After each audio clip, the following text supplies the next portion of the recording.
प्यारे बच्चों, जय हिंद। बच्चों, मैं प्रवेश गिरी फ्री एजुकेशन एट होम में एक बार फिर आप लोगों का स्वागत करता हूं। प्यारे बच्चों, हमने आप लोगों के लिए एक नई वीडियो सीरीज शुरू की है जिसमें आप लोगों को मिल रही है सामान्य हिंदी व्याकरण की सभी वीडियो, और वो भी आप लोगों को टॉपिक बाय टॉपिक बिल्कुल फ्री। ठीक है जी। और इसी क्रम में जो आज हमारा चल रहा है वो है हमारा काल, और काल का आज हमारा दूसरा पार्ट है।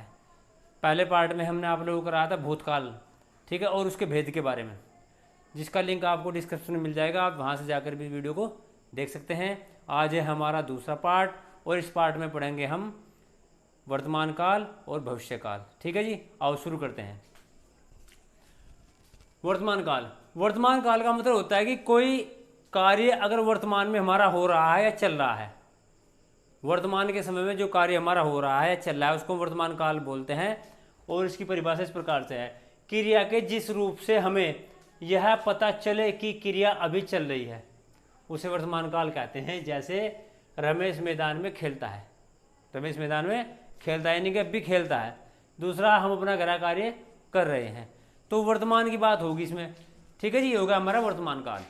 वर्तमान काल के भेद, जिस प्रकार हमारा भूतकाल था उसके भेद 6 थे, ऐसे वर्तमान काल के जो मुख्य भेद हैं वह है तीन भेद होते हैं वर्तमान काल के। और वह है जी हमारा सबसे पहले फर्स्ट है हमारा सामान्य वर्तमान काल।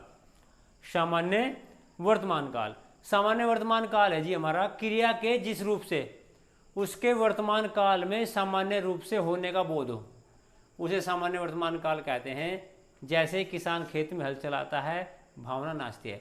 देखो, जो हमारा सामान्य वर्तमान काल है इसकी पहचान का सबसे बढ़िया तरीका यह है कि इस जो काल है, ये सामान्य वर्तमान काल, इस काल के जो वाक्य होंगे उनके अंत में ता है, ती है, ता हूँ, ती हूँ, ते हूँ, ते हैं, इस प्रकार आएंगे। लास्ट में जो इस प्रकार के शब्द आएंगे तो हमें पता चल जाएगा कि हमारा क्या है, ये हमारे सामान्य वर्तमान काल है। ये सबसे ही पहचान करने का इसका तरीका है। ठीक है जी। अगला है जी हमारा, इसमें ही सेकंड नंबर है अपूर्ण वर्तमान काल। अपूर्ण का मतलब पूरा नहीं है, अपूर्ण का मतलब पूरा नहीं है। वर्तमान काल तो है पर वर्तमान काल हमारा पूरा नहीं है। और डेफिनेशन क्या है इसकी, जब कार्य वर्तमान काल में आरंभ होकर पूर्ण ना हुआ हो, कार्य वर्तमान काल में आरंभ तो हुआ पर पूर्ण ना हुआ हो, उसे अपूर्ण वर्तमान काल कहते हैं। जैसे अर्चना रो रही है, अर्चना रो रही है, रो रही है, चल रहा लगातार, अभी रो रही है। बच्चे खेल रहे हैं आदि। तो बात वही है, जो अपूर्ण वर्तमान काल है इसकी पहचान है रहा है, रही है, रहा हूँ, रही हूँ, रहे हैं। ठीक है, ये इसकी पहचान है। जिन वाक्यों के अंत में रहा है, रही हूँ, रहा हूँ, रहे हैं, तो वे क्या होगा हमारा, वो होगा हमारा अपूर्ण वर्तमान काल। ठीक है जी, ये इसकी पहचान का तरीका है। दूसरा है हमारा संदिग्ध वर्तमान काल। संदिग्ध से वही है कि संदेह है हमें कि ये वर्तमान काल में है या कहाँ है। ठीक है, तो संदिग्ध इसलिए बोलते हैं, देखते हैं, जिस क्रिया के वर्तमान काल में होने के बारे में संदेह या अनिश्चितता हो, संदेह हो या अनिश्चितता हो, उसे संदिग्ध वर्तमान काल कहते हैं। जैसे पिताजी साइकिल लाते होंगे, बात हो रही वर्तमान काल में पर पता नहीं चल रहा होंगे, क्योंकि इसमें ऐसा लग रहा है कि जैसे भविष्य काल में जा रहा है। क्या में जा रहा है वो, भविष्य काल में। पर हम फिलहाल क्या बात कर रहे हैं, हम यहाँ खड़े हुए और हमारे पिताजी बाजार गए हुए, तो हम क्या कहेंगे, पिताजी साइकिल लाते होंगे। वो भी वर्तमान काल में और हम भी वर्तमान काल में, पर ऐसा लग रहा है जैसे भविष्य की बात कर रहे हैं हम, जैसे हम, तो इसलिए संदिग्ध है इसमें हमें संदेह है। जबकि है क्या वर्तमान में, भाई हमारे पिताजी मान मार्केट गए हुए, तो हम यहाँ बोल रहे अपने गाँव में कि हमारे पिताजी साइकिल लाते होंगे, तो है तो वर्तमान की बात पर संदेह हो रहा है इसमें। संदिग्ध का मतलब ऐसा लग रहा है कि जैसे भविष्य काल की बात हो रही हो। ठीक है, तो इसलिए इसको हम बोलते हैं संदिग्ध वर्तमान काल। दूसरा क्या है जी, इसका गीता पढ़ रही होगी।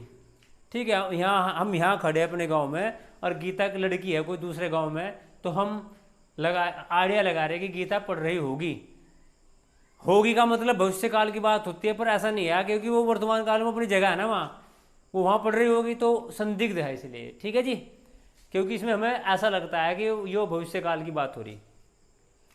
अगला चलते हैं जी, हमारा नंबर तीसरा है हमारा। पहला था हमारा भूतकाल, दूसरा था हमारा वर्तमान काल, और अब है हमारा भविष्य काल। भविष्य काल का मतलब वही है, अगर हमें कोई लग रहा है कि कोई कार्य भविष्य में होगा, कोई क्रिया भविष्य में होगी, तो भविष्य काल की बात हो रही। ठीक है, डेफिनेशन क्या है इसकी, क्रिया के जिस रूप से यह बोध हो कि क्रिया आने वाले समय में संपन्न होगी, आने वाला जो समय आएगा वो संपन्न होगी, उसे भविष्यकाल कहते हैं। जैसे रानी मथुरा जाएगी, रानी मथुरा जाएगी क्या पता कब जा रही हो, 2 महीने में, 6 महीने में, कल या परसों। रिया स्कूल जाती होगी, रिया स्कूल जाती होगी, ठीक है जी। तो बात यह है, ये भी जाती होगी, भविष्यकाल की बात हम आइडिया लगा रहे हैं कि भाई जाती होगी। अगला क्या है, भविष्यकाल के भेद। भविष्यकाल के भी 3 भेद है जी, हमारे भविष्यकाल के भी 3 भेद है। जो हमारा भूतकाल था उसके 6 भेद हैं, बाकी वर्तमान काल और भविष्यकाल के जो मेन भेद है वो 3 है। तो पहला भेद है जी हमारा सामान्य भविष्यकाल। जैसे सामान्य वर्तमान काल है ऐसे ही सामान्य भविष्यकाल है।